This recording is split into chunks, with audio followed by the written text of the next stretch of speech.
नमस्कार बच्चों।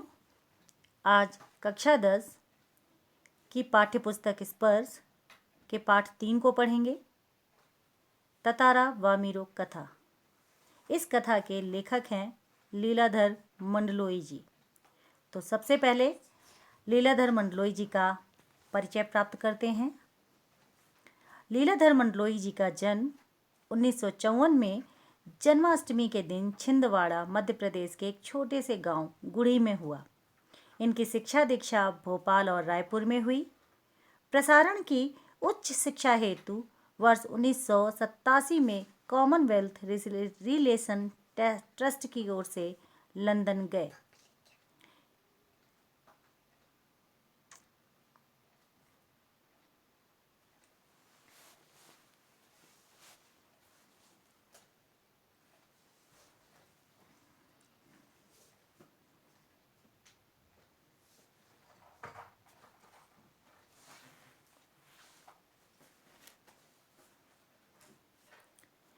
प्रसारण की उच्च शिक्षा हेतु वर्ष 1987 में कॉमनवेल्थ रिलेशन ट्रस्ट की ओर से लंदन गए।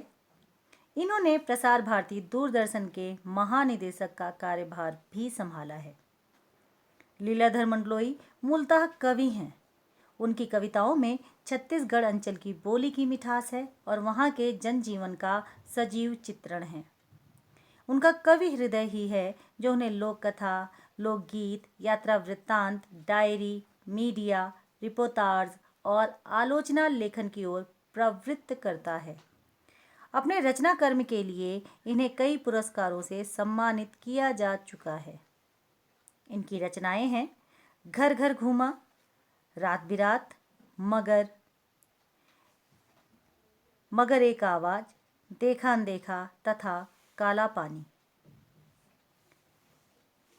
ये तो थे ततारा वामीरो कथा के लेखक। अब आइए जानते हैं इस कहानी का पाठ प्रवेश।